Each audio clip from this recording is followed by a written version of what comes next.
Suite de nos aventures au pays des kanji. Donc, le premier qu'on va voir aujourd'hui, qui a le joli numéro 468. Il commence en haut par le composant qu'on avait vu la dernière fois qui était le vase ou se tenir debout. Voilà. Dans la partie supérieure.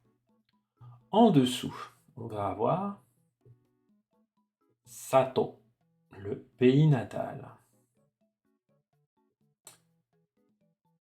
auquel ce cher monsieur Heisig a choisi, je ne suis pas sûr de mon ordre des traits, de mettre en tant que composant le sens de ordinateur. Il a trouvé ça plus simple visuellement et tout. Et c'est vrai que c'est vachement plus simple pour faire des histoires avec cette histoire d'ordinateur. T'as raison, Lilou Dallas dans le chat. Ordinateur pour monsieur Heisig, mais qui veut aussi dire le Sato, le pays natal. Donc, tout ça, ça nous donne ce petit kanji, qui veut dire un jeune, quelqu'un de juvénile. Il y a ce joli mot que j'aime bien, qu'on n'entend pas beaucoup, il est un peu tordu, mais je l'aime bien, c'est warabe, mais bon, c'est clairement pas une lecture que vous allez voir beaucoup, ça veut dire un jeune enfant, c'est comme kodomo, voilà, un jeune, un jeune. Souvent, en revanche, la lecture que vous allez trouver plus fréquemment, c'est le do, ici, comme par exemple dans le mot doa, qui veut dire une berceuse ou une comptine, une chanson pour les enfants. Ah oui, c'est même. Ouh, ouais, j'ai petite interprétation. C'est plus. Pas comptine, c'est même carrément un conte de fées. Mais moi j'aime bien parler de comptine et tout, parce que vraiment les contes de fées, il y a le mot Meruhen, qui vient de l'allemand, Märchen, que je trouve un peu plus adapté. Mais oui, Doa, une histoire pour les enfants, une petite comptine, quelque chose comme ça. Ah oui, Do-yo, voilà, plutôt. Quand on chante vraiment, c'est plutôt Do-yo, avec le yo de Kaio Kyoku. Bref, je suis en train de vous perdre, mais voilà. Et donc, ce kanji-là, au niveau des histoires, avec cette histoire d'ordinateur, moi j'ai pensé au fait qu'aujourd'hui c'est un peu la dictature des écrans, et que les enfants sont malheureusement, enfin, c'est comme ça, mais très souvent debout devant des écrans numériques. J'ai pensé à ça. J'ai pas pris le sens de vase là pour la partie haute. J'avais pris le sens être debout. Et au fait que, par exemple, dans une salle d'arcade ou je ne sais où, enfin, les enfants sont tout le temps debout, euh, en train de regarder un écran, que ce soit une télévision ou un ordinateur. Donc voilà, je fais le lien entre être debout devant l'ordinateur. Ah, qu'est-ce qui est debout devant l'ordinateur? C'est un enfant. Voilà. Il y en a qui mettent carrément le sens où l'enfant il saute sur l'ordinateur parce qu'il n'est pas content, parce qu'il a perdu sa partie de jeu à Minecraft. Ouais. Intéressant. Voilà, donc le 468 qui est niveau N2, donc effectivement, c'est pas c'est c'est quelque chose qu'on croise. Voilà. C'est pas le plus rare des kanji, clairement pas. Voilà. Ah, et le suivant, je l'adore. Je l'adore. Donc, cette fois-ci, la clé à gauche, c'est l'œil. Mais, hop, hop, l'œil. Et à droite de l'œil, on a notre jeune, notre juvénile. Si vous pouvez vous faire des histoires avec délinquants juvéniles, ça peut marcher aussi. Hop, qui est toujours debout devant son ordinateur, ou sur son ordinateur carrément, parce qu'il n'est pas content. Voilà. Et je l'ai pas trop mal dessiné lui, pour une fois. Tout ça, donc l'œil et le personne jeune, juvénile, ça nous donne Hitomi. Hitomi. Ah, excusez-moi. La pupille de l'œil, Hitomi. Et prononciation on, do ou to, donc la même prononciation on, que cette partie-là toute seule. Et moi, pour le retenir, celui-là, je le trouve hyper facile. Pensez à tous les mangas un peu à l'eau de rose, les shoujo, les trucs qui se passent dans les lycées. Quelle est l'une des caractéristiques souvent du dessin manga, alors beaucoup moins récemment, mais surtout dans les années 70-80 jusqu'aux années 90, ce sont les très grands yeux des personnages de manga. Hein, certaines personnes, pas toujours très bien intentionnées, soulignent que les yeux des personnages de manga sont énormes alors que les personnes asiatiques et les japonais ont plutôt des yeux plus petits.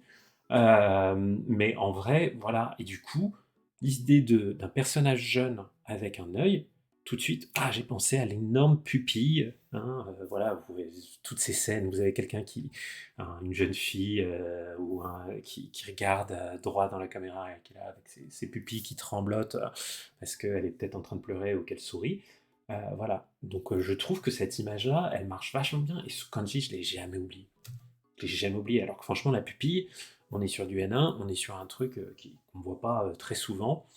Euh, pour info, alors sur le comment on dit la pupille, je me souviens comment j'ai appris ce mot, c'était dans le générique de Evangelion, dans le genre personnage qui avait dans les années 90 aussi des grands yeux et des jolies pupilles. Dans le générique, Zankoku na Tenshi no Taisei, hein, la thèse de l'ange cruel, totalement improbable les paroles du générique. Et bien, dans le genre parole improbable, à un moment, ça parle de Itaike na hitomi. Et là, ça me permet de retenir les deux mots. Itaike, qui veut dire innocent, euh, voilà, innocent, pur. Itaike na, c'est un adjectif en na. Et hitomi, la pupille. Donc la pupille innocente de tes yeux. Je ne sais pas ce qu'il avait pris comme shiitake hallucinogène, le gars qui a écrit les paroles du générique d'Evangelion, mais peut-être qu'il faudrait que je lui demande la prochaine fois que je suis un peu down, je lui demanderai l'adresse de son dealer. Bref, donc Hitomi, hein, la pupille des yeux. On ne peut même pas aller voir sur Kohi parce que vraiment, je vous la recommande, cette histoire, voilà, liée au manga, liée au personnage à grands yeux. Voilà. Vous imaginez une jeune fille de shoujo, vous imaginez une Sailor Moon ou je sais pas quoi. Et vous l'avez votre moyen mnémotechnique. Et le suivant, il est lié à tout ça. Donc cette fois-ci, on a la clé de l'or, hein, qui indique les métaux. Kin, hop, hop, tchac, voilà. Et à droite, on a nul autre que notre jeune, notre délinquant juvénile.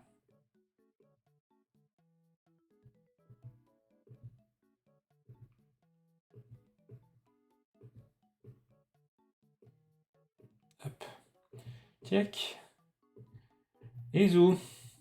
Donc exactement comme le précédent, mais on change de clé. Cette fois-ci, on a le métal. Et ça aussi, c'est un mot que j'oublie pas.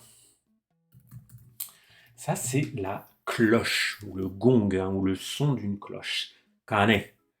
Hein, c'est pas le haut kane. D'ailleurs, on va regarder, on va voir si on peut écouter un peu l'accent tonique ou pas. Kane, hein, ça monte. Regardez d'ailleurs si au kane. Oups, c'est là. Que se passe-t-il? Bah, qu'est-ce que tu fais, Chrome? Tu t'en vas? Ah bah oui, Chrome, il a voulu planter. Bah, c'est pas poli, ça, monsieur. Anyway, ouais, attendez, je vais vous le remettre ça un instant, laissez-moi 2 petites minutes. Il n'a pas voulu le son de la cloche. Il a sonné le glas pour lui-même.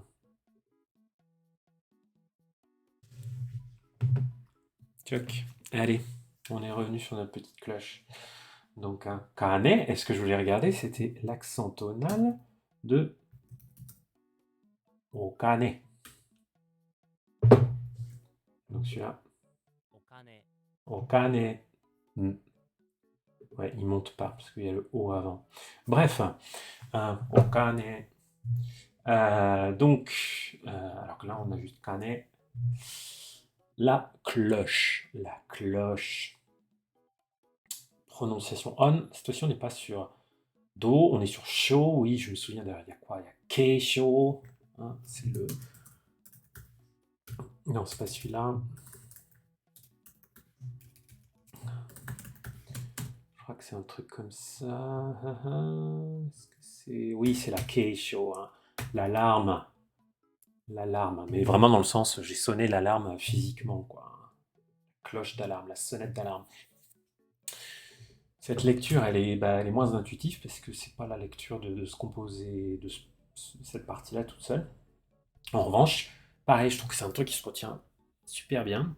Moi, j'ai continué avec mon histoire de manga, de personnages jeunes dans les mangas, et je me suis dit, bah là, euh, j'ai gardé l'idée de la cloche en pensant à tous les mangas qui se passent dans des lycées, et au fait qu'on entend toujours la cloche tam tam tam tam avec le son de Big Ben, hein, dans à peu près tous les mangas, enfin dans tous les animés, pardon, parce que forcément dans le manga, on va pas l'entendre, mais on va la voir, on va avoir des onomatopées. Euh, donc, la cloche, bah, c'est quelque chose de métallique. Donc un truc métallique qui rappelle aux jeunes de retourner en classe. C'est une cloche. Voilà.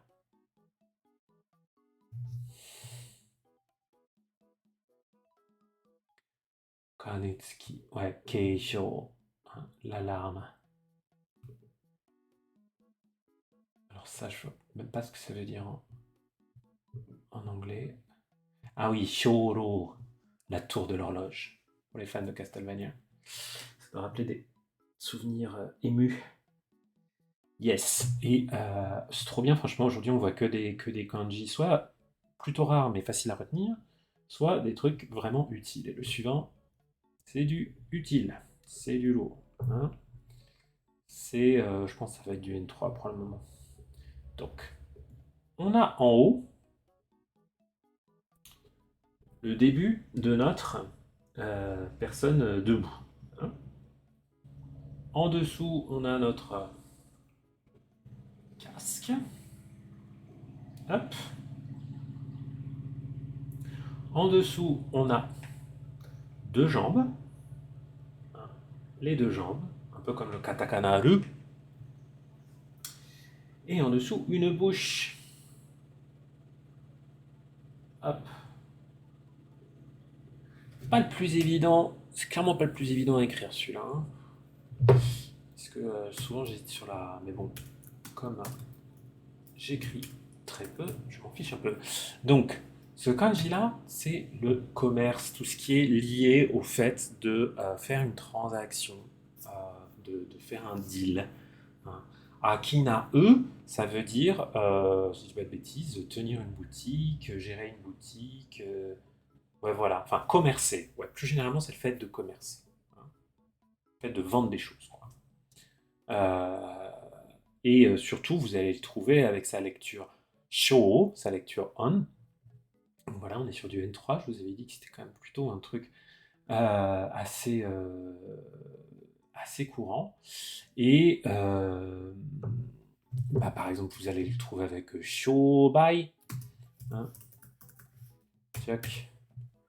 le commerce, hein, la vente et l'achat, hein, donc le commerce et l'achat, enfin la vente et l'achat, euh, et plein d'autres mots dans ce genre-là. Alors, quelle histoire je m'étais mis sur celui-là? Pour notre... pouf. Je sais plus trop. J'avoue, je sais plus trop.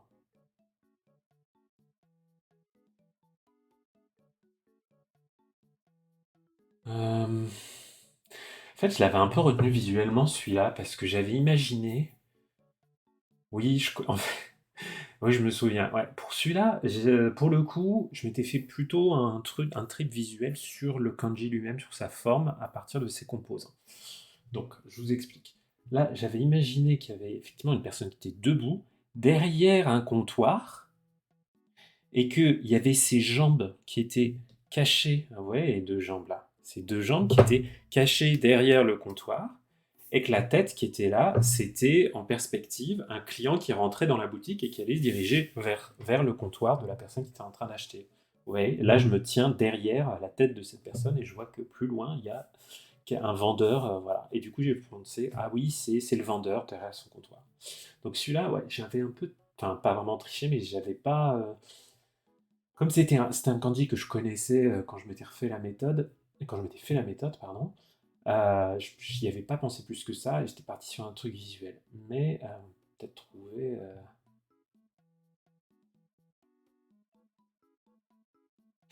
Ah oui, il y a aussi le fait que ça ressemble au chiffre 4, effectivement. Hein.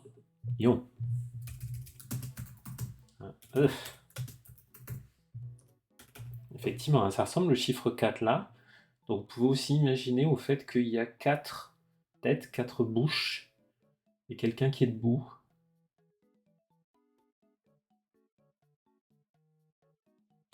Vous pouvez imaginer le fait que voilà, qu'il y a un vase que vous pouvez acheter, qui coûte 4 yens hein, ou 400 yens, et que ça, c'est la tête du client qui regarde le vase là en haut sur un rayon. Ça peut marcher, et que voilà, comme ça peut évoquer éventuellement la boutique, quelque chose comme ça. Donc voilà. Et alors, ouais, une des raisons pour lesquelles il est parfois un petit peu relou à se souvenir exactement comment on l'écrit, c'est qu'il y a un composant de kanji qui lui ressemble terriblement. Vous allez voir. On a aussi notre vase. Et mais d'ailleurs, je vais changer de musique là, parce que la musique de Neko Hatsume, ça commence à être un peu saoulant. Hein. Allez. Donc, on a notre vase et, pareil, le casque. Et en dessous, le kanji qui veut dire vieux, quelque chose de vieux. Furui. Donc, ce composé-là, le sens primitif que lui a mis M. Heissig, c'est une antiquité. Voilà, quelque chose que vous allez acheter dans un magasin d'antiquité. Et en fait, vous pouvez faire un peu un lien avec celui qu'on vient de voir. Hein. Là, on a notre magasin, notre commerce, hein, nos transactions, et là, on a une antiquité. Donc, vous pouvez aussi faire se répondre les deux. Hein. Vous pouvez vous dire, ok, là, j'ai mon vase sur mon étagère et tout.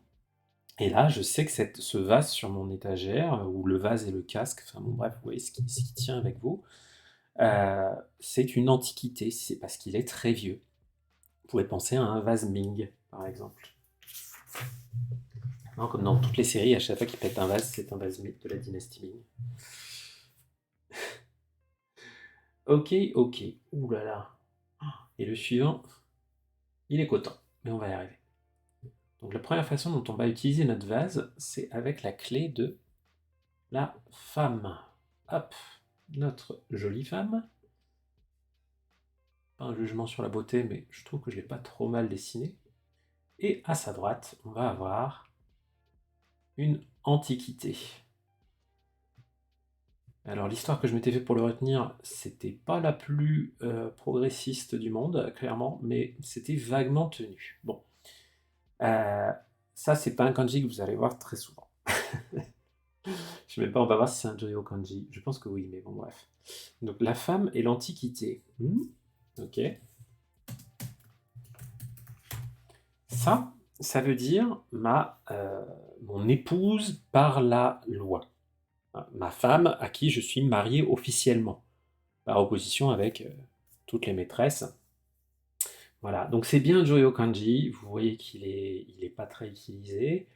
Euh, et je vous avoue, mais même les mots dans lesquels je l'avais vu, j'avais complètement oublié ces prononciations. Hein. Donc celui-là, vous allez l'oublier et stressez pas parce que vous n'allez pas le voir très souvent. Hein. En revanche, au niveau des histoires mnémotechniques, c'est pas le pire. Parce que, bah, imaginez hein, un homme marié depuis longtemps à sa femme qui commence à papillonner et à la tromper allègrement. bah, on pourrait dire que, et je suis désolé, je m'excuse d'avance pour le caractère ultra sexiste de ce mnémotechnique, mais je l'ai retenu, que il considère que sa femme légitime, hein, sa vraie femme, il la traite comme une vieille chose, comme une antiquité. Voilà.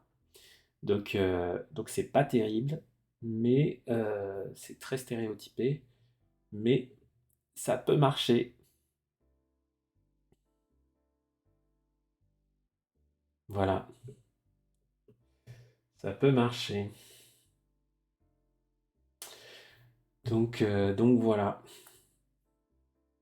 J'espère bien que ce kanji ne va pas se laisser faire et va se rebeller face à ce traitement d'un autre âge.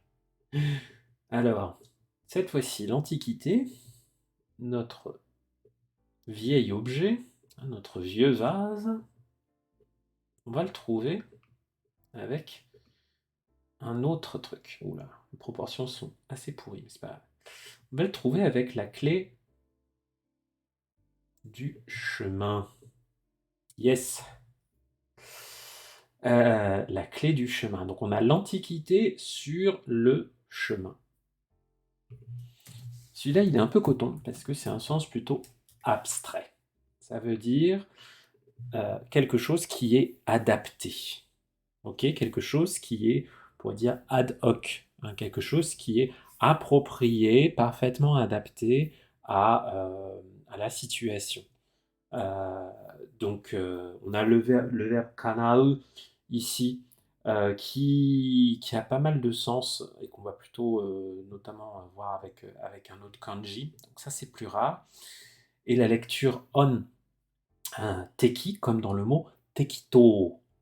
Alors, tekito, oh, ils nous le mettent même pas. C'est embêtant, parce que ça, c'est un mot qu'on entend tout le temps. Tekito. Et alors, ça, c'est un mot absolument terrible. Le mot tekito, c'est un peu comme le mot yabai. Vous connaissez peut-être le mot yabai qui est très parlé, pas forcément vulgaire, mais enfin, voilà, que les gens utilisent. Mais surtout, le mot yabai, il nous embête parce qu'en fonction du contexte, soit ça veut dire c'est yabai, oh, c'est génial, c'est charmé, c'est top, soit on dit c'est yabai, ça veut dire oh là là, c'est nul, c'est horrible, ah non, mais c'est la honte, c'est pas possible, quoi. Donc, eh ben, tekito, il est pareil. En fonction de où vous allez l'utiliser, si on est dans un contexte officiel, formel, tout ça, un tekito ni, tekito na, quelque chose, ça veut dire quelque chose de parfaitement adapté, de convenable, d'adéquat, exactement, le mot adéquat, il marche très bien. Et quand on va être dans un contexte plus, plus parlé, plus oral, comment dire, plus familier et tout, souvent on va dire ah tekito na koto shinai de, hein, tekito ni iwanai de, hein, fais pas ça comme ça. Et là, au contraire, le tekito veut dire exactement le contraire. Ça veut dire tu fais quelque chose comme si t'en avais rien à foutre. Hein. Là, dans ce cas-là, le tekto veut dire comme si t'en avais rien à foutre, de façon totalement mal faite, irresponsable, voilà, irresponsable, c'est peut-être un peu plus. Donc c'est un mot très, très compliqué dans cet usage-là à traduire. Voilà. Donc au départ, vous allez sans doute plus tomber dans vos leçons et tout sur du tekito avec son vrai sens. Mais alors, dans les dramas, dans les animés, celui-là, mais tout le temps. Tout le temps, on l'entend, ce tekito dans ce sens-là. Donc voilà, et il s'écrit avec ce kanji, dont la prononciation on, c'est donc teki, et qui à l'origine veut dire quelque chose d'adéquat, d'adapté, de bien, bien comme il faut. Et Lilou Dallas, par rapport à tes questions, aucun rapport avec teki l'ennemi? Ben non, aucun rapport. Teki, c'est un autre kanji, mais peut-être qu'on va le voir dans pas longtemps. Hi hi hi, stay tuned, hein. Peut-être qu'on va le voir dans pas longtemps, mais c'est pas le même teki, tout à fait. Donc voilà. Ensuite, notre antiquité, elle nous fait pas mal d'usages, là c'est cool. Là, on va avoir cette fois-ci la clé de l'eau, hein, Sanzui, et à droite, notre antiquité. Alors celui-là, je me souviens aussi très bien de l'histoire que je m'étais fait pour le retenir. Hop. Check. Et le petit carré de la bouche. Hop. Il aime pas la façon dont je fais ce radical là, hein, Disho. Ah si, il l'a quand même deviné. Donc là, on a de l'eau et une antiquité, un vase antique. Ok. Eh bien, tout ceci, ça veut dire une goutte d'eau, une plop plop plop plop. Hein, on a le verbe shitataru qui veut dire goûter, plic ploc. Ou shizuku qui est un nom qui veut dire une goutte d'eau. Et sa prononciation on, c'est teki, encore un teki. Euh, donc oui, bah notamment cette prononciation teki, c'est quand vous l'utilisez comme compteur pour compter le nombre de gouttes. Hein, san teki, par exemple, 3 gouttes. Et sinon, bah, shizuku, shitataru, voilà. Euh, ou teki, il y a des mots un peu plus communs que ça hein, pour dire goutte d'eau. Hein. Genre Mizutama, tout ça. Hein. Juste comparer. Ouais. Une goutte de pluie spécifiquement. Et, euh, et ben moi, je m'étais imaginé un très joli jardin japonais, un joli jardin zen, vous savez, où il y a ce truc dont j'ai évidemment oublié le nom, mais c'est ces petits roseaux qui basculent quand il y a de l'eau qui coule à l'intérieur, hein, en fonction du débit de l'eau, de la pluie, tout ça, qui vont d'eau. Eh bien, j'ai imaginé dans ce petit jardin, il y avait une antiquité et que l'eau ruisselait par petites gouttes sur cet ancien vase qui se couvrait de mousse, de choses comme ça. Voilà.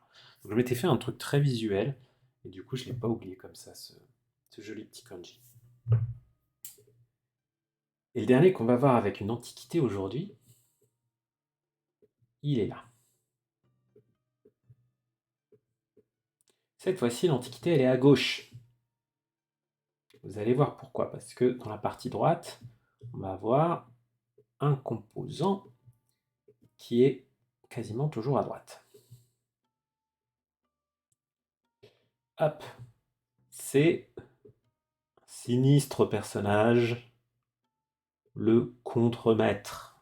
Hein, le Taskmaster, c'est le nom anglais qu'utilise Heisig. Donc moi, dans ma tête, je suis encore pas mal attaché au mot anglais, le Taskmaster ou le contremaître. Et si vous avez vu mes vidéos précédentes, hein, ce personnage, je lui mets un rôle de salopard esclavagiste terrible. Donc voilà.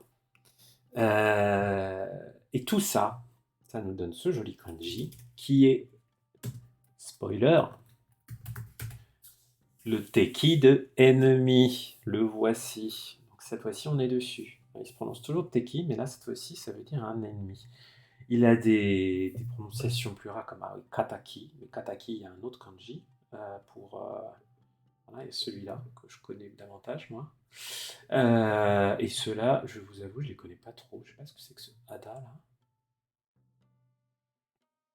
Adaotsu. Ouais. Donc, c'est surtout Teki. Hein. Ça, c'est vraiment la prononciation la plus courante qu'on trouve sur ce kanji. L'ennemi. Hein. L'ennemi. Hein. Muteki. Invincible. Muteki, voilà. Muteki na shinji. Je me souviens encore de Asuka qui disait ça dans Evangelion. Euh, donc, euh, donc voilà, notre cher ennemi. Et quelle histoire je m'étais fait pour ça alors? Ah. J'avais pensé au fait que bah, le Taskmaster, là, notre contremaître, c'était vraiment un salopard. Et que du coup, depuis des temps anciens, depuis l'Antiquité ou je sais pas quoi, c'était c'était l'un de nos pires ennemis, quelque chose comme ça. Oui, s'était fait plein d'ennemis. Je me souviens pas exactement de ce que je m'étais mis, mais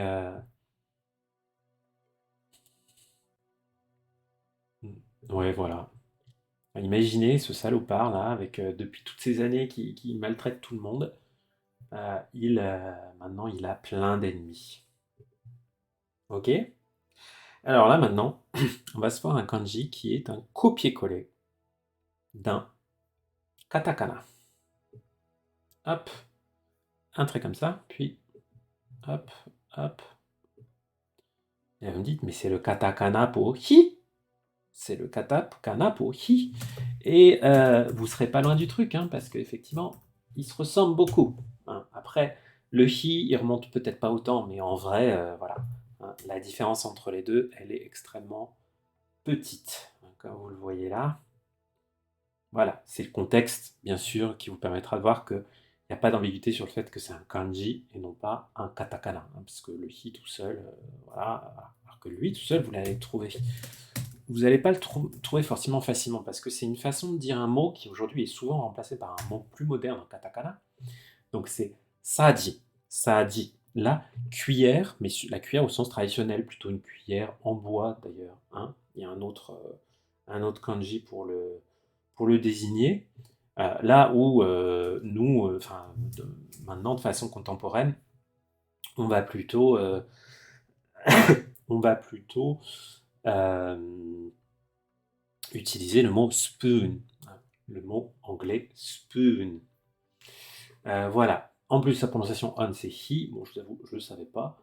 Parce que c'est quand même un kanji qu'on ne voit pas très très souvent. Vous voyez, c'est même pas un Juryo kanji. Là, on l'apprend aussi parce que surtout, ça va être un, ça va être un élément de plein de kanji qu'on va voir ensemble. Donc de plein de kanji. Et donc, le sens que lui avait mis, alors Heissig, il n'a pas été hyper sympa sur ce que là, je trouve, parce il aurait pu lui garder le sens de cuillère, mais il lui a ajouté un sens supplémentaire de quelqu'un qui est assis par terre. Et donc moi, j'ai combiné les deux pour ce composé, pour ce kanji. Je me suis dit, ok, c'est un enfant qui est assis par terre et qui tend la main avec sa cuillère pour qu'on lui donne à manger. Voilà. Voilà toute l'idée psychologique. Comme ça, j'ai la cuillère, mais j'ai aussi un enfant qui est assis par terre. Mais il tient sa cuillère pour avoir quelque chose à manger. Donc, j'ai la cuillère, j'ai l'enfant qui est assis par terre, on est paré et on va pouvoir se faire des trucs assez sympas. Notamment avec le kanji qui arrive là, où j'ai la bouche enclée à gauche. Et à droite, notre cuillère en bois tenue par un enfant assis par terre. Et ce kanji là, il veut dire se faire enguirlander, on va dire, pour avoir un langage un peu fleuri. Se faire engueuler ou engueuler quelqu'un. On ne peut pas dire disputer quelqu'un, mais se faire, enfin quelqu'un qui se fait disputer, ou on va dire réprimander, voilà. Hein, réprimander quelqu'un. C'est le verbe shikaru. Shikaru. Les lectures shitsu, shichi et ka, je vous avoue, je connais pas trop de mots qui les utilisent, mais il y en a forcément. Mais c'est quand même un, voilà, c'est un kanji plus rare. Oh, ils ne nous le mettent pas en Joyo Kanji. Bon, ça, c'est un peu du foutage de gueule, parce que clairement, ce verbe-là, vous allez toujours le voir écrit avec le kanji, hein, vous n'allez pas le voir écrit en hiragana. Ou Sencha, tu m'as demandé un kanji pour 1500 Tenten, merci. J'espère que tout ce que je dessine, je vais essayer de m'appliquer davantage pour toi. Euh, donc voilà. Non, c'est pas du tout un verbe vulgaire, inoshi. Non, non, c'est vraiment se faire. Enfin, c'est voilà, shikarareta hein, au passif, c'est ah, je me suis fait disputer, je me suis fait sermonner par mon papa, ma maman, mon professeur, tout ça. Donc non, c'est pas un verbe vulgaire du tout. C'est un verbe tout à fait normal. Voilà.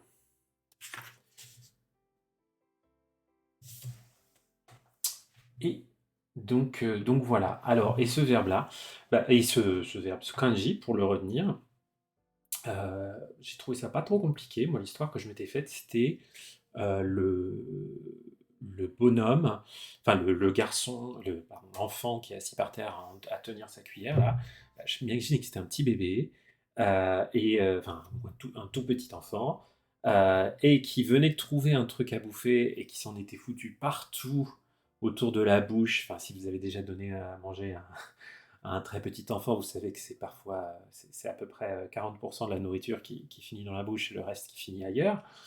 Et que là, il avait fait ça et que son papa ou sa maman était en train de l'enguirlander, pas trop méchamment, hein, mais il se disait non mais quand même, t'as fait n'importe quoi là, c'est pas possible de manger de façon aussi dégueulasse. Et donc voilà, du coup j'avais cette image du petit enfant par terre qui en a foutu partout, et notamment partout autour de sa bouche, avec, en tenant sa cuillère et avec sa purée de carottes ou je ne sais quoi. Le suivant, ah je l'aime beaucoup aussi celui-là. Franchement, aujourd'hui on a vu des superbes kanji, vraiment utiles ou faciles à retenir, donc c'est cool. Donc là on a ce composant-là, dont le sens c'est pas toujours évident à caler, hein, parce que on l'a déjà vu ensemble, je sais plus exactement ce que vous avez dit dessus. Mais il y a l'idée d'attacher quelque chose, d'envelopper quelque chose et de l'attacher, hein, d'envelopper quelque chose. Et en dessous, on a notre enfant avec sa cuillère. Voilà.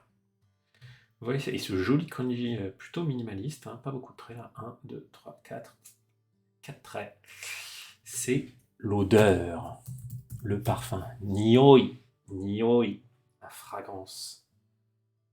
Donc c'est un Joyo Kanji. Oh, je suis surpris qu'il soit aussi peu populaire parce que franchement, c'est du. Voilà. Ah, c'est un kokoji. Hein, pour rappel, les kokoji, c'est des caractères qui ont été créés par les Japonais, hein, à partir des composants de kanji chinois, mais c'est né au Japon. Hein, donc en Chine, on n'utilise pas du tout ce kanji, visiblement. Enfin, probablement pas. Sauf s'ils l'ont réimporté après, mais ça m'étonnerait. Nioi. Ah, inioi desu. Et lui, il n'a que des lectures kun. C'est cool ça. Donc Nioe, dégager une odeur. Hein. Nioi, l'odeur. Et Nio waseru, ça veut dire quoi? Faire sentir quelque chose? Faire sentir à quelqu'un? Ah oui, ou insinuer. Embaumer peut-être, ouais. Hein. Dégager une odeur, Nio waseru. Nio, Nio. Hein. Souvent quand on va dire Nio, Nio, ça veut dire ouh, ça sent pas bon ce truc, hein. C'est louche, c'est louche. Ça dégage une odeur bizarre. Nioi. Et celui-là,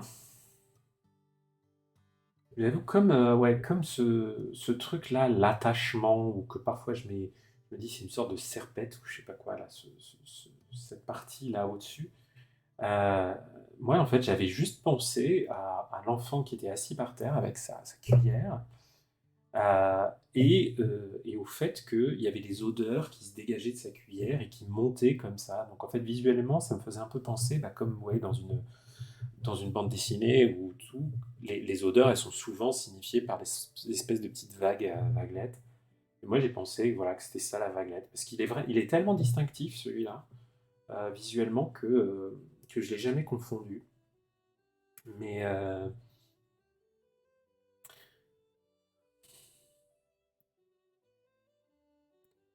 ouais, ouais, avec ce sens, la bound up, c'est vraiment, vraiment dur. Attachement. Voilà, ce composant-là, un peu pénible, je trouve. Je sais plus ce que Monsieur Magnette a mis à la place comme mot, mais à mon avis, il a dû choisir un truc peut-être un petit peu plus simple. Vous me direz dans les commentaires si vous vous en souvenez. Et le suivant, qui sera le dernier pour aujourd'hui. Dernier ou avant-dernier? Attendez. Ouais, ça va être le dernier. Ça va être bien. Là, cette fois-ci, on a notre enfant à la cuillère assis par terre, à gauche. Et à droite, on a la tête ou la page. Hop. On a déjà vu un paquet de fois. Hop. Et ça, c'est un kanji très courant. Très courant. Donc vraiment, ce qu'on a vu aujourd'hui, on a vu des choses vraiment courantes. Ce mot-là, il se prononce koro. Et ça veut dire une période, une époque. Et quelle histoire je m'étais mis pour m'en souvenir? Je ne sais plus.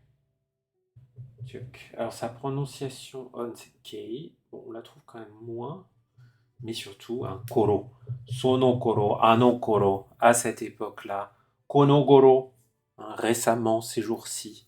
Donc ce koro, il est vraiment koro, souvent modifié en goro, hein, quand il vient vers la fin d'un composé. Hein. Kyo kono goro, hein, voilà, ces jours-ci. Quelle histoire je m'étais fait pour le mémoriser? Nandattake. Avec la tête ou la page, hein, la tête et le bébé. Oh, je me souviens plus trop. Alors on va regarder ce que nous dit la communauté sur Kohi. Donc le mot qu'avait mis monsieur Isaac, c'est about that time, donc à peu près à cette époque-là, parce que c'est vrai que Koro a souvent un caractère indéterminé. Hein. C'est une époque, une période dans le temps, c'est pas ultra précis, c'est moins précis que Toki. Hein. Kodomo no Koro, c'est vrai qu'on dit souvent ça. Mais voilà, Kodomo no Koro. Ah si, maintenant je m'en souviens. Ok. C'était hyper spécifique comme histoire que je m'étais mis. Et c'était assez proche de ça. Hein. Quelqu'un qui dit, voilà, quand on était petit, imaginez toujours notre enfant qui tout à l'heure s'en était barbouillé partout et s'était fait copieusement engueuler par ses parents. Et imaginez qu'il prend sa cuillère et que quand il était petit, en fait, il se donnait des... Il se mettait carrément la cuillère sur la tête avec qui se foutait de la bouffe partout. Voilà. À l'époque où il était petit. Vous pouvez faire une petite histoire comme ça. Effectivement, moi, ça m'avait rappelé un souvenir personnel assez désagréable où mon grand frère m'avait écrasé dans les cheveux un kiri. Tu vois, un kiri, un fromage à tartiner. Il m'avait écrasé ça dans les cheveux. Imaginez combien j'ai eu du mal à l'enlever.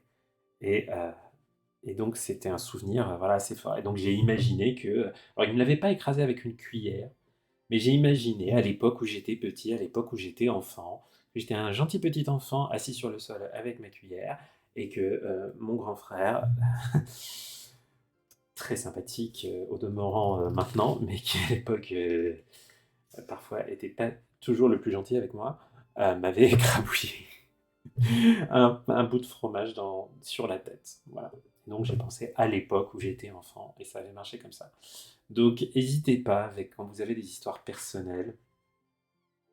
Et c'était même pas exactement du kiri, je dis ça pour que vous puissiez vous le représenter, mais c'était un produit qui je pense n'existe plus aujourd'hui, qui s'appelait Pikifu, je m'en souviens. Hein. Et c'était une espèce de kiri sucré, c'était absolument dégueulasse. Et c'était vraiment, vraiment très collant. Enfin, ça avait exactement la texture de kiri, quoi. Mais c'était genre du kiri aromatisé à la fraise. Enfin bon, vous imaginez le truc. Pas étonnant que je m'en souvienne. Donc voilà, utilisez votre histoire personnelle, les zouzous. Ça va vraiment, vraiment vous aider.